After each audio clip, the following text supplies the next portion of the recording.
Shift podcast. Of course, I'm your host, Shawn Soole. Special episode day. So I had to sort of scramble a little bit this week because this gentleman is going to be very, very busy for the next couple of months, and I want to make sure that as one of his hopefully good friends, that I get an opportunity to have a chat to him before he takes over the world, bit by bit by bit. Now, there's a couple of things that you need to know about this gentleman. He is, in fact, the only person to ever have been on my podcast 3 times. This is the 3rd time that James has been on the podcast for the Post Shift. The very first time was during Toronto Cocktail Conference in 2019. And then we did something for Bacardi Legacy January last year. And now I can happily, proudly, and ecstatically announce him as the 2021 World Class Canada National Champion, just held it in Toronto. If you got to watch the live feeds, it's very interesting to be able to watch these things because usually World Class, you don't get to see behind the curtain. Usually World Class is very privy, even to the competitors. Competitors can't watch other competitors. So being able to see all the challenges bit by bit by bit from outsider's perspective was really cool because I actually competed with James in 2018. In 2018, he made the top 4 in 2018 as well. And so I really want to sort of open the floor to James to talk about his journey to this because it's his 5th time competing. A lot of bartenders these days, a lot of the younger bartenders in the industry, and James is definitely not young by any stretch of the imagination. He's not as old as me, but he's not young anymore. Sorry, James. I can see him in the green room just giving me the dirtiest stink eye right now. But a lot of young bartenders do something like World Class and don't make it to the Nationals or don't make a spot in the Nationals and they give up. And so I really want to get some nice inspirational, because that's what he's known for, inspirational anecdotes on never giving up. But welcome, Mr. James Grant, the World Class Canada 2021 National Champion. Has it stuck in? Has it sunk in yet? It's starting to. Yeah, I mean, nothing really humanizes you like going back to work at your 9 to 5 and your 9 to 5 retail job, and still helping people find a nice bottle of wine under $20. Do you feel like you're like Eminem at 8 Mile? You just won the rap battle, and then you still go back and finish a shift.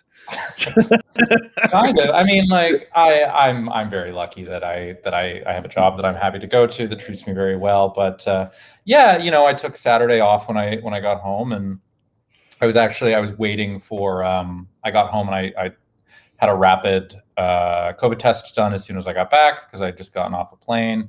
So Saturday was kind of a forced day off. I just was waiting for my results. So yeah, just like sitting and like thinking about it, it's starting to sink in. It's pretty wild. It's I can't believe it finally happened, but. And really, it's kind of cool because I feel like we've had these conversations before. You're definitely in an area of Canada that doesn't get enough props for cocktail culture. And you know why I love Edmonton. I've loved Edmonton since Tarquin Malik and the Manor days. Like I've loved it. I've loved Edmonton for a decade. But being outside the big centers, Vancouver or Toronto, really, what do you think that does in the way of unique perspective going into competition? You've done Bacardi Legacy, you've done Woodford, World Class. You said 5 times, right? I remember you posting somewhere. I have been engaged with this competition for 5 years, but last year's national championship didn't happen. So I've been to nationals 3 times. I've been doing the competition for 5 years. So there's going to be a little asterisk beside your name because there wasn't nationals last year. So what do you think? And what do you think your perspective is coming from a smaller market? I always live by the rule: you got to work twice as hard to prove you're half as good. And you also haven't made the move to a big market like a lot of people do too. So you've stuck to your guns. You've stuck to the places that you love. You opened a place before COVID, which I absolutely love the space. What do you think your perspective on being a small market bartender going into a world-class competition like this? It's certainly, you feel a bit like a fish out of water when you sort of see the competitors from larger markets working with bigger communities, maybe more resources. They've kind of come up with more access to mentorship. I think markets like Edmonton, especially when you compare it to a market like Calgary, generally I find has to do things a bit more on our own. Perhaps, we have access to a few more things than maybe a market like Saskatoon or Winnipeg, but we're pretty isolated in a lot of ways. And I think one of the ways that started to change has been through bartenders showing how much they are able to compete on the same level as bartenders from larger markets. I think world class, especially having someone from a smaller market win it, is a big deal. Although a lot of people forget that the very first world class winner is from a smaller market, like Jenner's from Halifax. Yeah. So, I mean, Halifax is a bit of an outlier. That I've never seen such an absolutely stacked community of bartenders in such a small space. But I mean, it's not always Toronto and Vancouver. It's just mostly Toronto and Vancouver. It's not always, it's just most of the time.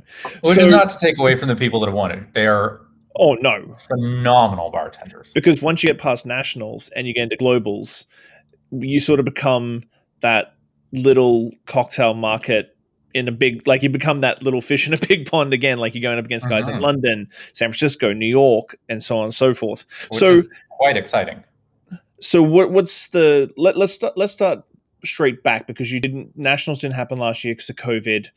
I know that we've talked during the pandemic, and it's been hard on everybody.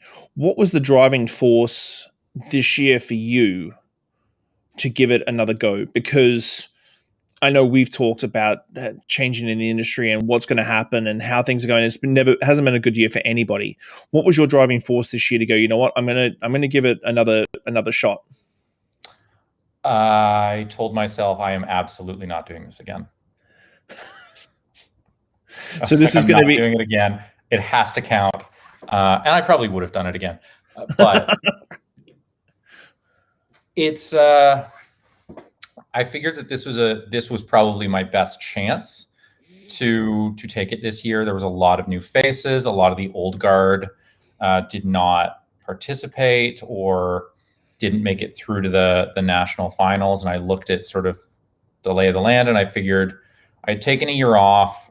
I had a lot of ideas built up, and I just figured I would treat it like a full-time job this year. And if I went all in, I thought I had a pretty good chance. And it looks like I was right. So as I was saying off camera, world class has always been very, I don't want to say secretive, because it is partly because of the competitors.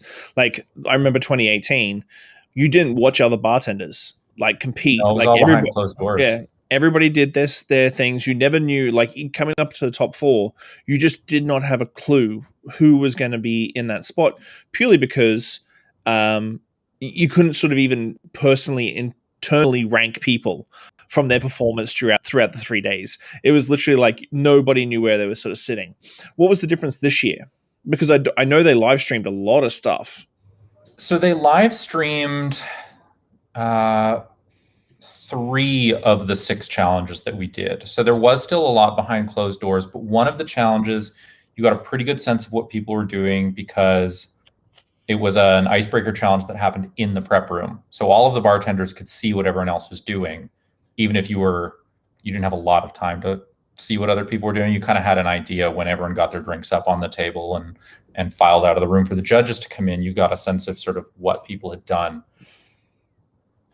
Honestly, having it live streamed for me didn't make a huge difference in comparison to previous years because I didn't watch any other competitors. I just knew that it would, at best, it wouldn't make a difference, and at worst, it would psych me out. Mm-hmm. So I just didn't watch it at all. But I think that it was nice for our community at large and for the audience to be able to see the way these challenges work and how, those other bartenders are at the top of their game and we're able to present these incredible ideas very, very clearly and elegantly to the judges. How many competitors were there for the nationals this year at the start? There were 9. When we went into nationals, originally there was going to be 11, but 2 individuals had to drop out. So we had one from West and one from East that dropped out. That's still a pretty small contingent in comparison to the previous years. Yes. But I heard that there was much more in the way of regionals, more competitors this year for the regionals than there was in previous years because of the ability to do online streaming instead of having everybody in one spot. I believe it was 15 in each region, East and West. So that is more than usual. And part of that was because we were able to do it remotely. But there is something I think that does get lost, doing it remotely. A lot of people, one of the judges put it to me, I think in a very nice way, where he said, your hospitality is not an arm's length hospitality. Mm-hmm. And so being able to have the judges not sitting at your bar, but, at least sitting in the same room was very nice at nationals. So when it came to regionals, what was your secret sauce for regionals? Break down your because how many challenges were for regionals? There were 2 challenges for regionals, and I actually think it was one of those situations, and you hear about them every now and then. I actually don't think I did particularly well among the 5 Western finalists that moved on to nationals. Mm-hmm. I think that I approached some of those challenges. Obviously, I approached them well enough with good enough drinks, but I think I approached them with a bit of the wrong mindset. I approached those challenges very much as James Grant as a person rather than James Grant as a bartender. And at the time, like when you're in isolation and you're coming out of a year like the one we're having right now, I think that can seem like the only natural way to approach it, but it's not necessarily, world-class Canada's best person. It's Canada's best bartender. And so coming out of regionals, I actually had a real shift in perspective. So going into nationals, I found myself really approaching everything, how would I approach this as a bartender if I was in service? The example I kept trying to think of is, in regionals, I would maybe look at the very difficult year that we're having, the very difficult year that our industry's having, and would try to present sort of a presentation based around this idea of, like, I guess, commiseration. Things are bad. We're all having a bad time. Like, we can talk about that.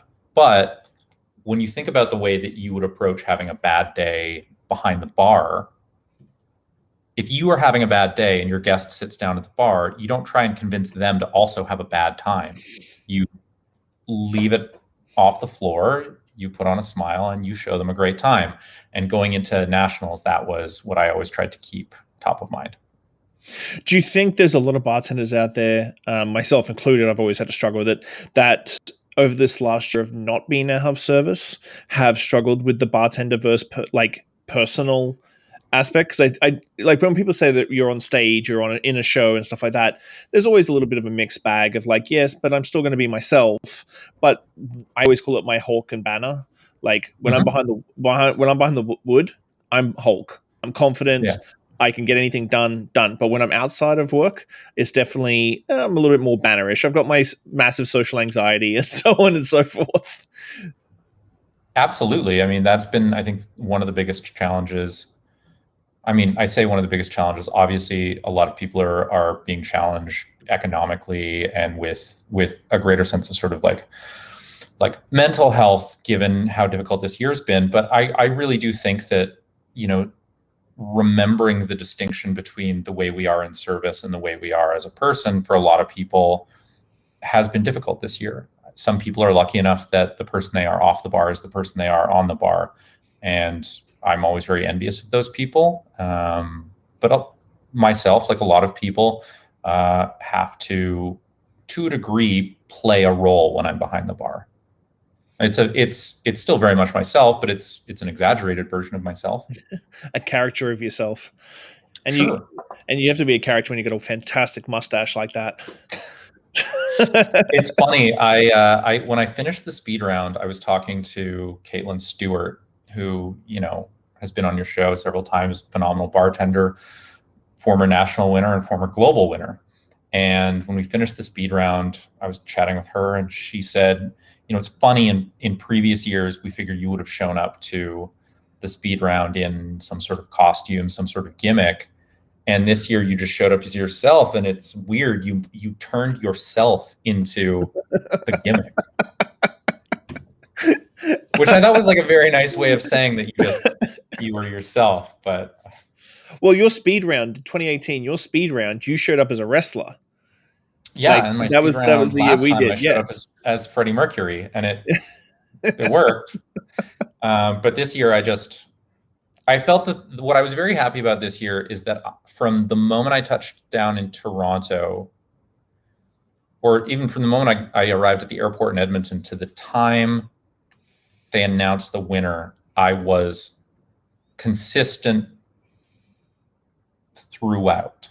At no point did a competitor or a judge see me out of like a suit or a tuxedo or put together or presenting exactly who I wanted them to see. Mm-hmm. And I think that's important because as much as, we are ourselves behind the bar, we're also, we're playing a role, we're putting on an act, and we're crafting an atmosphere for our guests. And it's just carrying that through to a competition, because it's not just making the best cocktail or giving the presentation. It's being the best kind of expression of who you are as a bartender. Mm-hmm. So you land in Toronto. Was there a lot of, because I know that when we did Montreal, there was a lot of socializing. We did a lot of like sightseeing stuff like that. Obviously right now you can't really do that at all. Mm-hmm. How did the challenges roll out? How was the social aspect? Because there's always a huge social aspect. Again, the other competitors and stuff like that this year. It was certainly different from previous years. Michael and the world-class team did an unbelievable job of trying to give us an experience that was as close to a world-class national final as, the veterans among us remembered, but also a great experience for the newcomers, of which there were quite a few this year. It certainly was different. I mean, there was not a lot of dinners. I mean, there were no dinners out because simply wasn't possible when we arrived. So everyone had sort of been tested around their transit. And when we arrived in Toronto, we were given private transportation from the airport over to the hotel. We arrived at the hotel. We were all the competitors, judges, support staff, world-class team, the staff of the restaurant that was basically like bubbled with us. And from what I understand, the hotel staff were all quarantined together, same block of rooms in the hotel. We took all of our meals together at the same restaurant. The staff of that restaurant also tested, quarantined with us. We were the only people they saw. They were the only people we saw. And all of the challenges happened within the same complex at MLSC. So it really was a very tight cohort that once we arrived, we were all in the same place. Mm-hmm. And even as a group that had been tested and quarantined, it was still masks on the whole time, social distancing the whole time, other than, a distanced dinner where we were able to sort of like see one another with our masks off, obviously from a distance. It was different in that sense, but it was nice to at least be in the same space. So for the kids listening who have always sort of, and we've talked about this a number of times for a lot of other competitions, for the kids listening out there who are a little bit nervous about doing world class, because it is intimidating. I know that a lot of my kids here, like when they get the first package for the regionals, they're like, this is intense. I'm like, yeah, but you just gotta, it's just like having a chit. You look at the chit, you break the chit down, you bang the chit out, and then you move on to the next one. Mm-hmm. So walk us through the 6 challenges you had for the nationals. So for the nationals, there were actually 7 challenges. One took place in advance. The first challenge was done remotely. It was an at-home serve. So it was done over Zoom like this. You were basically asked to present 2 judges with the cocktail that you were happiest making at home over the last year. So that could be the cocktail you wanted to drink, the cocktail you wanted to serve to your bubble. And The two judges, it was revealed very close to the event, were Lauren Moat and David Rios, the former global winner from Spain. Real honor to be able to even virtually make a cocktail for those two. So you didn't know that it was before or after? We didn't know who it was when we received the challenge package, but we knew a couple of days beforehand. Wow. Yeah. Just a smidgen intimidating for your first challenge. a little, although when we're sort of talking about like that change in mindset, that ended up being the challenge that I was the challenge winner for this year. And that was the one that I felt happiest with when I went in and presented. Because at the end of the day, it's just, you're making a drink for two guests. Nothing you haven't done. The next challenge was a challenge that was tied to the Junos. World Class Canada has a new relationship with the Junos as sort of the official cocktail sponsor for the Juno Awards. So it was sort of an icebreaker challenge. Everyone had an hour, or so we thought, to put together a cocktail serve that was inspired by a former Juno winner. There's always a curveball with these. The curveball being they cut our time in half, so you had half an hour to put that together with a couple of other curveballs thrown in. But that was quite a lot of fun. It's one of those very hectic challenges where you don't have enough time to even be stressed almost. Did you have to? I'm guessing you had to use all ingredients that were available at the time. No prep sort of stuff. So you couldn't really do any prep. You were limited to the ingredients in the pantry. However, so they took our hour, and the way they cut the time in half was we were told, okay, we're giving each one of you. There was a small grocery store in the complex where we were. And they said, here's a $50 gift card for the grocery store downstairs. You guys have half an hour to go downstairs, find at least one thing that you incorporate into your drink, either as a presentation piece or an ingredient. Okay. But you couldn't just go and come back quickly. You had the full half hour. So they didn't let us back into the room until that half hour is done. So you're back in the room, prepping an ingredient, processing it, building it into a drink, and getting that drink up and writing out your full logic and inspiration for it was. Who'd you do? A lot. I did Neil Young. Oh, nice. Yeah, I figured that taking an individual known for their connection to Manitoba. For a challenge that we were the sponsor product for that was Crown Royal, also produced in Manitoba, seemed like a good fit. So yeah, worked out pretty well.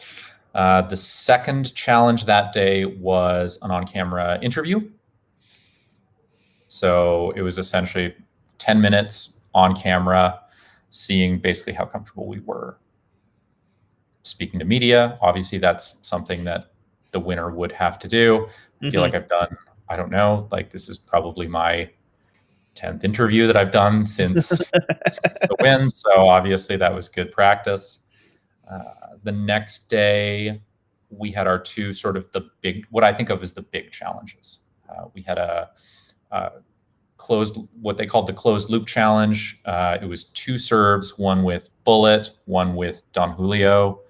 And essentially you were presenting cocktails that were built on sustainability. So closed loop ingredients, trying to repurpose ingredients as much as possible and reduce waste as much as possible, which was quite a fun challenge. It was like this constant like puzzle box of like, how do I take this ingredient and just drill down and like repurpose it over and over and over and over again.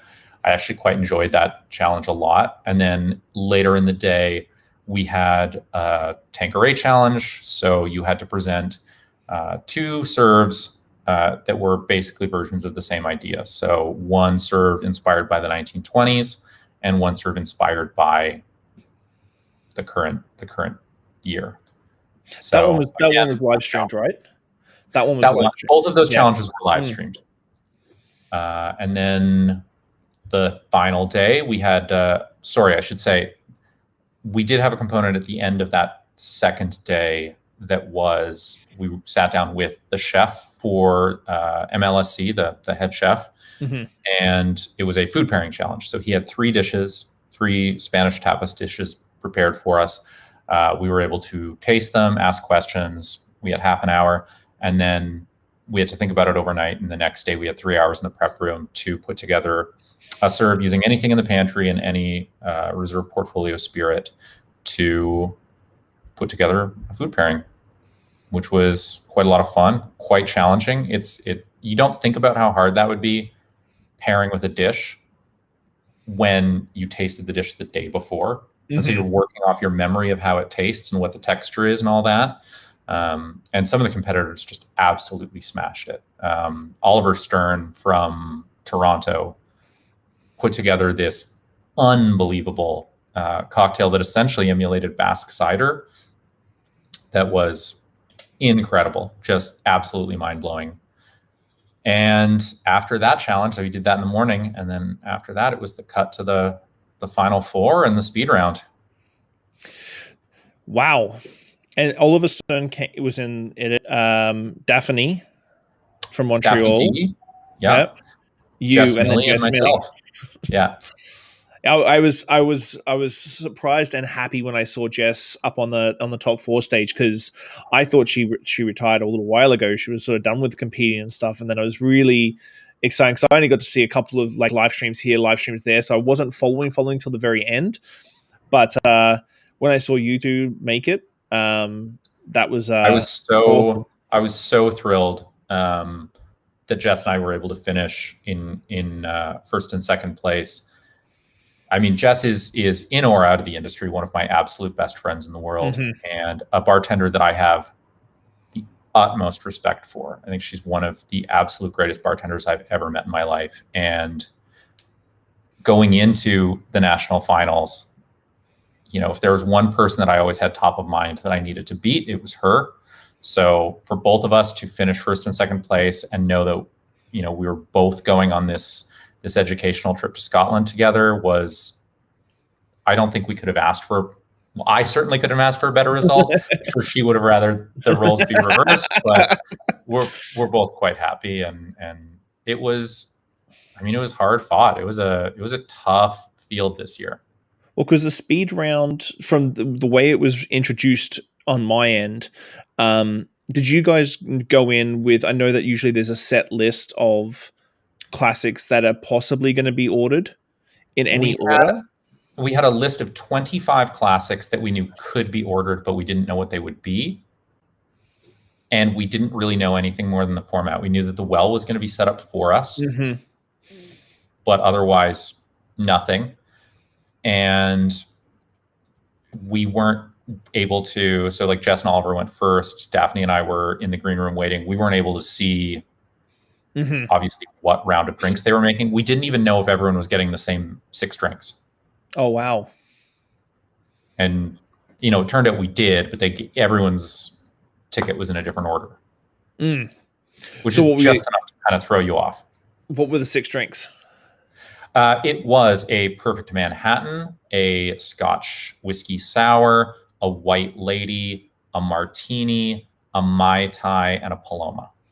And it had to be a perfect Manhattan. You couldn't just have a regular Manhattan. Do you really need dry vermouth in your Manhattan? You need that extra step. You need that extra. You need that extra touch.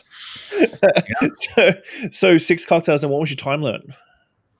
No upward time limit. The way the scoring for that worked is they would basically, I think the way they did it is they would take your time, they would convert it to seconds, they would divide it by 10, and then they would remove that number from your overall score for the competition. Because they had to, they started by judging whether or not they would pay for your drink to start with. Correct. So any red flags implying that the judge you gave the drink to wouldn't pay for it was 60 seconds added onto your time. Wow. So basically an additional 6 points deducted from your total. That's some pretty hardcore red flags. You know what? No, I'm good. This is fine. And surprisingly, you know, not that many red flags. I think there was maybe one across all 4 finalists. Wow. So you've won now. When are the globals this year? So the globals take place in July. I received the challenge package for globals on or around May 1st. Okay. So I have a month to sort of relax. as much as I just can. As much as I can. And just get interviewed aggressively for the foreseeable future. So is the trip to Scotland before or after the because the Globals are in Madrid? No, where are they this Globals year? are in Madrid. They are in Madrid The trip to Edinburgh is not until the fall. I think it's October, November, which makes a great deal of sense. I mean, even the global finals in Madrid, a lot of countries have already said that they won't be going. I know that because of vaccination, I mean, some countries have very aggressive quarantine. Like when I come back, presumably I'll have to quarantine for 2 weeks. Australia, because of their very tight quarantine, they've already said that they won't be attending. So it is almost certainly going to be a hybrid global finals. They will be doing some challenges remotely and others in person. So it'll be interesting to see how it all shakes out. Well, because the global finals, you're not just talking about the competitors again, you're talking about all the judges as well, because they usually have a plethora of judges. It's not usually the same sort of style that we do the nationals, where it's like a 4 or 5 judge sort of team. When you go to globals, it's a big section of judges for different sections and different things and everything. It is a big section of. It is. It's a big section of judges. Normally, I think they do try to have all of the former global winners, or as many of them as are still involved in the competition. But usually, I think all of the global winners are usually in attendance. But usually you'll see Caitlin as a judge. You'll see Charles. You'll see David. Usually Eric, I think, is also a judge. But they'll bring in additional people. I know that in the past they've had Bueno-san has been a judge quite a few times. Dave Broom has been a judge. So there are certainly people who haven't been global winners, and I think often Lauren is a judge as well. So we'll see. You've got a couple of months off. Well, a couple of months till you can start really nailing down on it. What's your plan right now? What's the next couple of months before globals? Man, you're going to fucking globals. I know, it's wild. Honestly, my plan for right now is figure out a way to be behind the bar safely and consistently, train myself out of some of the bad habits that I know I have, tighten up some of the mechanics. Because I mean, like so many people, I haven't been behind the bar for a year, right? So there are definitely things that I know I need to tighten up, and I think even that was borne out in the speed round at nationals. You have people like myself who's won the world class speed round now 2 years in a row. People like Jess, people like Daphne, who are both speed rack champions. And our times were like 6 minutes plus for 6 drinks. Like everyone's a little rusty, We finished up that speed round and Jess was like, I'm going to get that down to 4 minutes next year. And I don't doubt it. She's one of the fastest bartenders I've ever met, but everyone could use a bit more time behind the wood right now. 100%. Well, man, I just want to congratulate you. I know how hard this was, and 5 times the charm. That should be a T-shirt. James Grant says 5 times the charge. I'll have that up on my store by tomorrow morning. James Grant T-shirt, 5 times the charm. Yeah, keep doing the exact same thing and expecting a difference. That's the move.